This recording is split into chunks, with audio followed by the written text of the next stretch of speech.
बिस्मिल्लाहिर्रहमानिर्रहीम। हम सब जानते हैं कि इस दुनिया में मर्द और औरत की जिन्स के अलावा एक तीसरी जिन्स भी पाई जाती है, जिसे उर्दू में ख्वाजा सिरा, हिजड़ा, खुसरा, जनखा जबकि अरबी में मुखन्नस कहा जाता है। सवाल ये पैदा होता है कि अल्लाह पाक ने कुरान करीम में अशरफुल मखलूकात में शामिल इस तीसरी जिन्स को क्यों मुखातिब ना किया। शादीशुदा जोड़े कौन सी ऐसी गलतियां करते हैं कि उनके यहाँ ख्वाजा सिरा पैदा हो जाते हैं। क्या ख्वाजा सिरा से इस्लाम में शादी की इजाजत दी गई है? आइए चलते हैं पहले सवाल के जवाब की तरफ। बेशक अल्लाह पाक ही सारी कायनात का खालिक व मालिक है, फिर ऐसे कैसे हो सकता है कि वो अपनी मखलूक में इस तीसरी जिन्स का जिक्र नजर अंदाज कर दे। ये महज एक गलत फहमी है कि जो मजहबी और माशरती अकाबरीन ने हमारे अंदर पैदा की है। आइए इस मसले के हल के लिए मशहूर साइंसदान हैरी क्लियनफेल्टर की थ्योरी को देखते हैं। उसने एक बेमारी दरियाफ्त की जिसका नाम उसने अपने नाम पर यानी क्लियनफेल्टर सिंड्रोम रखा। इस बीमारी के मुताबिक औरत और मर्द की तरह ख्वाजा सिरा कोई तीसरी जिन्स नहीं बल्कि ये एक जिनसी बीमारी है। इस बीमारी के मुताबिक औरत और मर्द की तरह ख्वाजा सिरा कोई तीसरी इस बीमारी के मुताबिक औरत और मर्द की तरह ख्वाजा सिरा कोई तीसरी जिन्स नहीं है बल्कि ये एक जिस्मानी बीमारी है।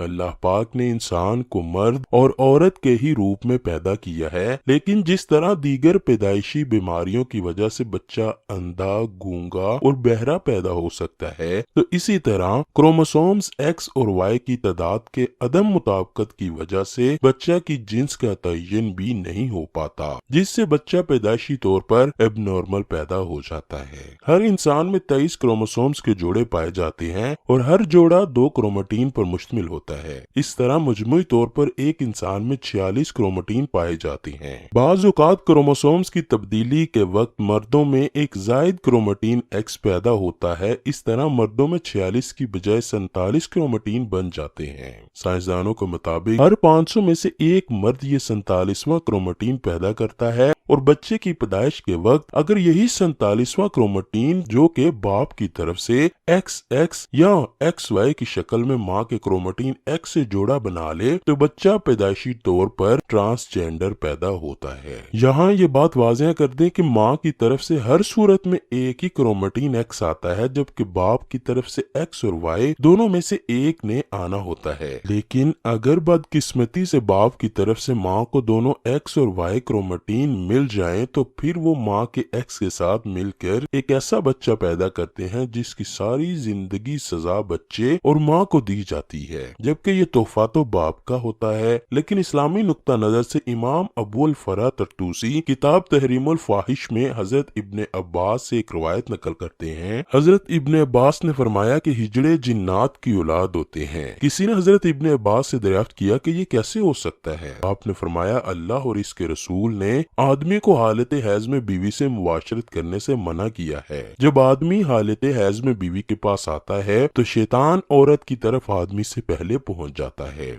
इसलिए हमारे प्यारे नबी सल्लल्लाहु अलैहि वसल्लम ने फरमाया जब तुम में से कोई अपनी बीवी के पास जाए तो दुआ पढ़ लिया करे, और वो दुआ है कि अल्लाह के नाम की मदद से ऐ अल्लाह हमें शैतान से महफूज रख और हमारी औलाद को भी शैतान के शर से महफूज फरमा। तो इस तरह शैतान इंसान को कोई नुकसान नहीं कर सकता। कुरान करीम की सूरह शोरा में अल्लाह अपनी हाकमियत बयान करते हुए इरशाद फरमाता है, बेशक अल्लाह जमीन और आसमान की हुकूमत अल्लाह ही के पास है। वो जो चाहता है करता है। वो जिसे चाहता है बेटे अता करता है, जिसे चाहता है बेटियां, और जिसे चाहता है मिला जुला कर अता करता है, और वो जिसे चाहता है बे औलाद रखता है। वो तो जानने वाला और कुदरत वाला है। हमारा ये ईमान है कि अल्लाह हर चीज का मालिक है। वो जो चाहता है करता है और किसी पे जुल्म नहीं करता। आइए अब तीसरे सवाल का जवाब देते हैं कि हिजड़े से शादी की जा सकती है या नहीं। बात यहाँ ये है कि हिजड़े कोई अलग मखलूक नहीं बल्कि بلکہ وہ بھی انسان ہی ہیں۔ خلقی اوصاف کے اعتبار سے ان میں سے بعض مردانہ اوصاف سے محروم ہوتے ہیں اور بعض زنانہ اوصاف سے۔ یہ انسان کی تخلیق کے وہ عیب ہیں جو اللہ نے ان میں ایسے ہی رکھے ہیں جیسے ہم بعض لوگوں کو انسانی اعضاء سے معذور پاتے ہیں۔ یہ نقائص امتحان کے لیے انسان میں رکھے جاتے ہیں۔ ایک انسان جو کہ معذور ہونے کے باوجود کامل عقل و شعور رکھتا ہے، اس کا امتحان صبر کا ہے۔ خنثی مشکل یعنی جس شخص میں مرد و عورت کی علامت بالکل مساوی برابر ہوں، اس سے کسی لڑکے یا لڑکی کا نکاح شرعاً جائز نہیں۔ البتہ خنثی غیر مشکل یعنی وہ خنثی جس میں مردانہ قوت اور علامات غالب ہوں تو شرعاً مرد شمار ہونے کی وجہ سے اس کا کسی لڑکی سے نکاح، اور اگر اس میں زنانہ صلاحیتیں اور علامات غالب ہوں تو اس کا کسی مرد سے نکاح شرعاً بھی جائز اور درست ہوگا۔ ایک دفعہ ایک شخص باب العلم حضرت امیر المؤمنین علی کی بارگاہ میں حاضر ہوا تو عرض کرنے لگا، اے امیر المؤمنین، میرا بھائی ایک خواجہ سرا کی محبت میں گرفتار ہوا ہے۔ جب ہم نے اس کو اس مکروہ عمل سے باز رکھنے کی کوشش کی تو اس نے اس مخنث سے شادی کر لی۔ اب آپ بتائیے کیا یہ نکاح جائز ہے؟ جب یہ معاملہ حضرت علی کے سامنے پیش کیا گیا تو آپ نے خواجہ سرا سے دریافت کیا کہ تمہاری مشابہت مرد کی طرح ہے یا عورت جیسی؟ خواجہ سرا نے بتایا کہ مجھ میں مرد اور عورت دونوں کی خصوصیات پائی جاتی ہیں، مجھے ماہواری بھی آتی ہے اور میں مردوں کی طرح بھی زندگی گزارتا ہوں۔ حضرت علی نے اپنے غلاموں کو حکم دیا کہ اس خواجہ سرا کی دونوں طرف والی پسلیاں شمار کریں، اگر بائیں جانب والی ایک پسلی کم دکھائی دے تو پھر اس کو مرد سمجھا جائے گا، ورنہ اس کو عورت تصور کیا جائے گا۔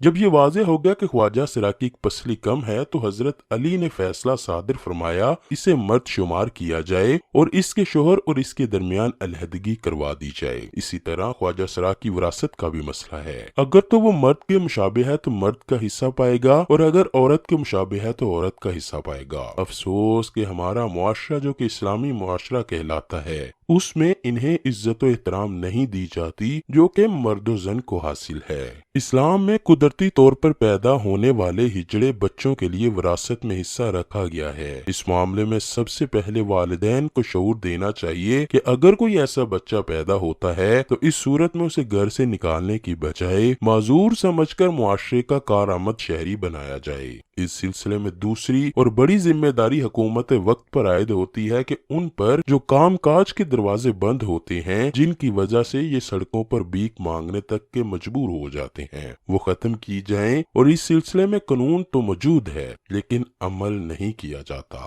بہرحال ہماری آج کی ویڈیو اس سلسلے میں ایک کاوش تھی کہ ان لوگوں کو وہ حق دلوائے جائیں جو کہ باقی تمام شہریوں کو حاصل ہے۔ میری آپ سب سے درخواست ہے کہ خواجہ سرا کو تحقیر کی نظر سے دیکھنے کی بجائے ان کو بھی وہی عزت و احترام دیا جائے جیسے کہ معاشرے کے دوسرے تمام افراد کو حاصل ہے۔ اللہ پاک مجھے اور اس ویڈیو کو دیکھنے والے تمام افراد کو کلین فلٹر سنڈروم جیسی بیماری سے محفوظ فرمائے۔ کمنٹ سیکشن میں آمین ضرور لکھیے گا۔